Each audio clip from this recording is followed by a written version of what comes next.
Assalamualaikum warahmatullahi wabarakatuh. Saya Indulisiva Putri Setiadi, mahasiswa Universitas Mangunkusumo Jaya, Prodi Akuntansi Angkatan 2022. Kali ini saya akan menjelaskan materi mengenai investasi dan akuntansi nilai wajar. Mengapa perusahaan berinvestasi? Ada 3 macam investasi. Yang pertama, investasi pada kegiatan operasi saat ini. Yang kedua, investasi pada investasi sementara untuk mendapatkan pendapatan tambahan. Dan yang terakhir, ketiga, investasi pada investasi jangka panjang pada saham milik perusahaan lain untuk alasan strategis. Yang pertama, investasi kas pada kegiatan operasi saat ini. Kas sering digunakan untuk mendukung kegiatan operasi saat ini di suatu perusahaan. Kas dapat digunakan untuk membeli peralatan baru yang lebih efisien dan produktif. Nah, kas tersebut bisa untuk membayar beban, pemasok untuk barang dagangan, dan aset lain, kemudian bunga untuk kreditor, dan terakhir dividen untuk pemegang saham. Selanjutnya, kedua, investasi kas di investasi sementara. Maksudnya, jadi investasi ini merupakan kas yang kelebihan, kemudian menganggur di rekening giro. Jadi suatu perusahaan memiliki kemungkinan untuk mempunyai kelebihan kas yang tidak diperlukan untuk kegiatan operasi saat ini. Jadi perusahaan itu menginvestasikan kelebihan kasnya pada investasi sementara. Yang pertama itu sekuritas utang. Dan yang kedua sekuritas ekuitas. Jadi kalau sekuritas utang itu wesel dan obligasi yang membayar bunga dan terdapat tanggal jatuh temponya. Kemudian kalau sekuritas ekuitas itu saham preferen dan saham biasa yang merepresentasikan kepemilikan di suatu perusahaan. Selanjutnya, ketiga, investasi kas di investasi jangka panjang. Jadi, suatu perusahaan menginvestasikan kas pada utang atau ekuitas atas perusahaan lain sebagai investasi jangka panjang. Investasi jangka panjang dapat dilakukan dengan tujuan yang sama dengan investasi sementara. Jadi, ini sedikit mirip dengan poin kedua seperti sebelumnya. Investasi jangka panjang sering melibatkan pembelian saham perusahaan lain dengan jumlah yang signifikan. Tujuan strategisnya yaitu pengurangan biaya, penggantian manajemen, perluasan, dan penggabungan. Selanjutnya, akuntansi untuk investasi utang. Kebanyakan perusahaan menginvestasikan kelebihan kas di obligasi sebagai investasi untuk mendapatkan pendapatan bunga. Akuntansi untuk investasi obligasi termasuk pencatatan hal-hal sebagai berikut. Yang pertama ada pembelian obligasi, pendapatan bunga, dan penjualan obligasi. 3 poin ini akan saya bahas pada slide selanjutnya. Yang pertama, pembelian obligasi. Pembelian obligasi dicatat dengan mendebit akun investasi untuk harga beli obligasi. Di sini saya sudah menyiapkan contoh soalnya. Diasumsikan PT Maju membeli 18 juta obligasi pemerintah Indonesia pada tanggal 17 Maret 2016 ditambah utang bunga untuk 45 hari. Obligasi tersebut mempunyai tingkat bunga 6% pada tanggal 31 Juli dan 31 Januari. Kemudian di sini udah ada jurnalnya di debit. Di sini ada investasi obligasi pemerintah Indonesia 18 juta, itu dari sini. Kemudian di debit juga ada piutang bunga 135.000, itu dari ini udah ada keterangannya di sini 18 juta dikali 6% dikali 45 per 360, hasilnya 35.000. Kemudian di kasnya ini kasnya di kredit yaitu sebesar 18 juta 135.000. Selanjutnya, yang kedua di sini ada pendapatan bunga, kemudian di sini juga udah ada contoh soalnya. Pada tanggal 31 Juli, PT Maju menerima pembayaran bunga sebesar 540.000. Nah, ini masih terkait dengan perhitungan slide sebelumnya. Jadi 540 ini didapat dari 18 juta dikali 6% dikali setengah. Kemudian bunga 540 sudah termasuk utang bunga sebesar 135. Jadi PT Maju menghasilkan pendapatan bunga sebesar Rp405.000. Nah, ini didapat dari 540 dikurang 135. Kemudian di sini juga ada ringkasan, tapi dalam bentuk gambar. Jadi ini ada perhitungan dari yang sebelumnya hingga yang sekarang, tapi ini dalam bentuk gambar aja. Kemudian langsung ke ayat jurnalnya. Jadi di sini di debit ada kas, kasnya itu 540 itu didapat dari sini. Kemudian di kreditnya itu ada piutang bunga sebesar 135 itu dari sini. Kemudian ada pendapatan bunga di kredit juga, itu sebesar Rp405.000 itu dari sini. Selanjutnya, penjualan obligasi. Penjualan obligasi berakibat pada laba atau rugi. Jika hasil penjualan melebihi nilai buku obligasi, maka laba akan dicatat. Jika hasil penjualan kurang dari nilai buku obligasi, maka rugi akan dicatat. Di sini juga ada contoh soalnya. Diasumsikan pada tanggal 31 Januari 2017, PT Maju menjual obligasi pada 98, di mana harga sama dengan 98% nilai nominalnya. Penjualan tersebut menghasilkan kerugian 360.000. Jadi di sini hasil penjualannya ini 17.640 didapat dari 18 juta dikali 98% itu dari sini. Nah, kemudian dikurangi nilai buku obligasinya itu 18 juta. Kemudian hasilnya ini dikurang, kemudian hasilnya ini negatif. Hasil negatifnya ini jadi itu rugi atas penjualan obligasi sebesar 360.000. Kemudian ini ada ayat jurnalnya, jadi di debit ada kas, kasnya itu 17.640 itu yang ini dari sini dari hasil penjualan.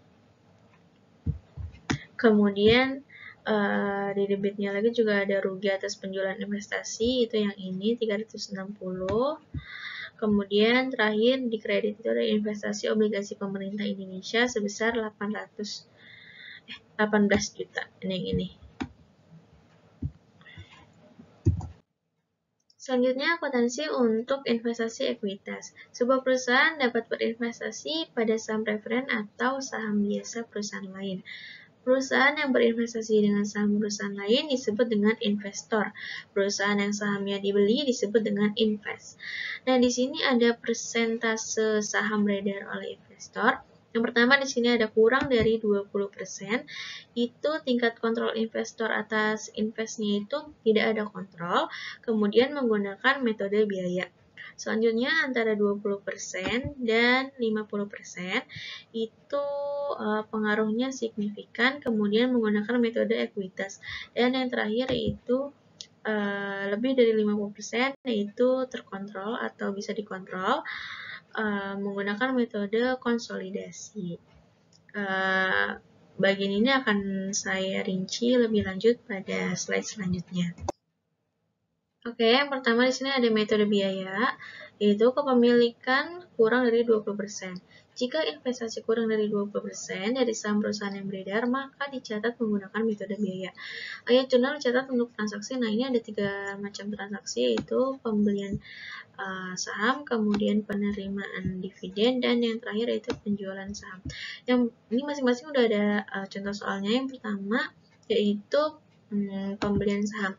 Pada tanggal 1 Mei, PT Bumi membeli 2.000 saham biasa dari PT Indra Prasta pada harga Rp49.900.000 per saham, ditambah komisi brokernya Rp200.000. Kemudian di sini juga udah ada ayat jurnalnya.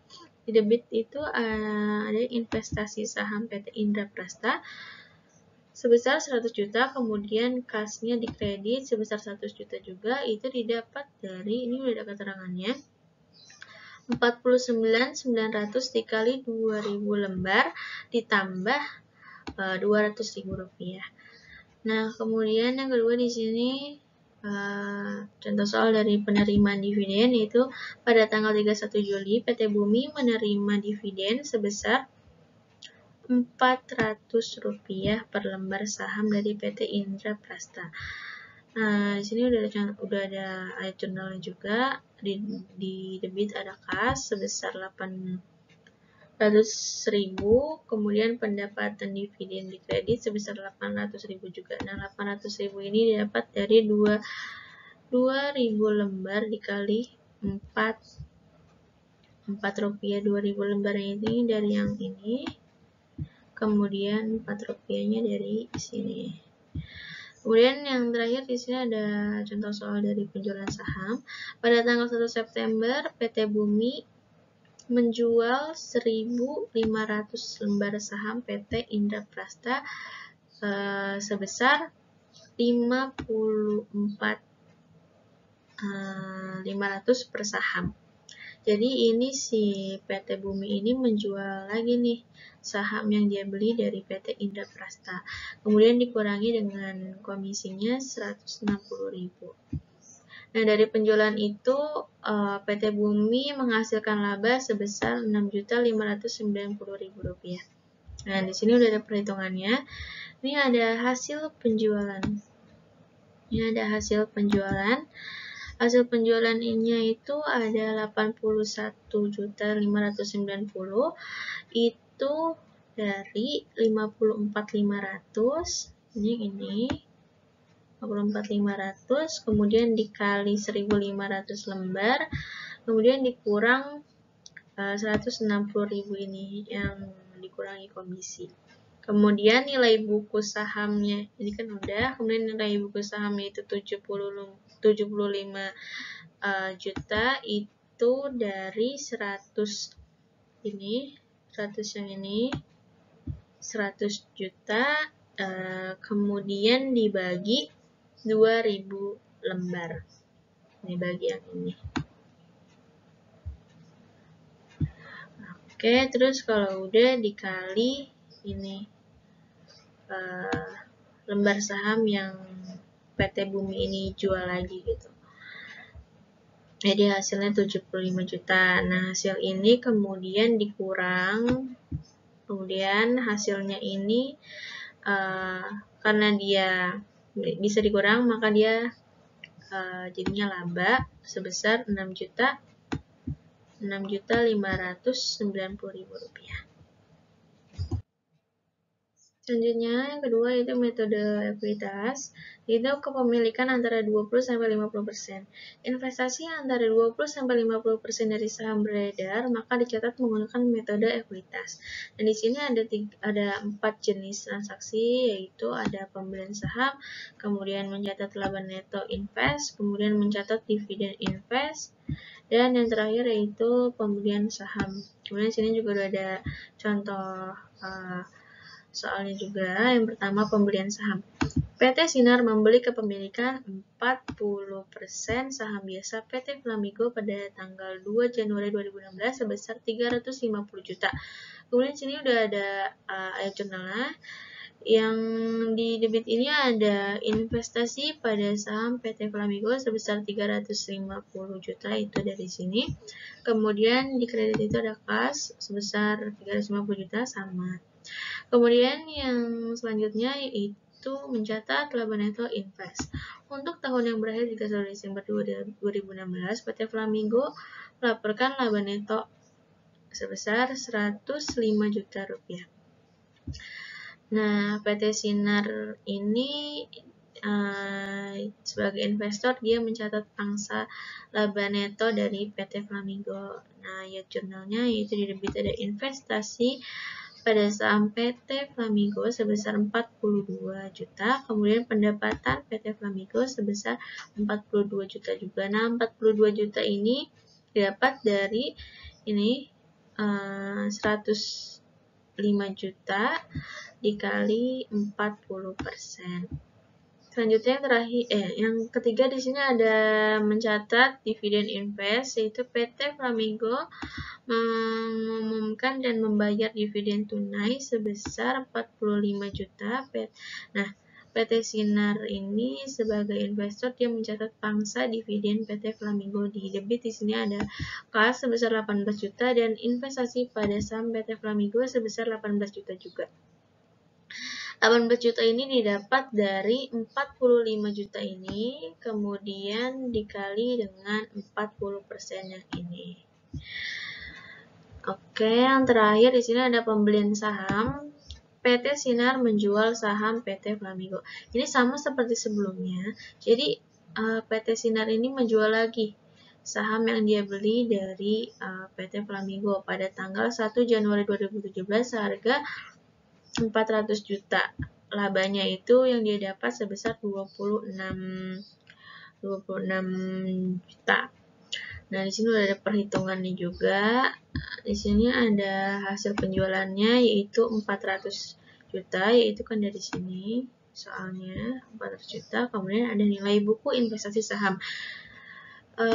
Ini 374 juta itu dari 400 juta dikurang dengan ini 26 juta.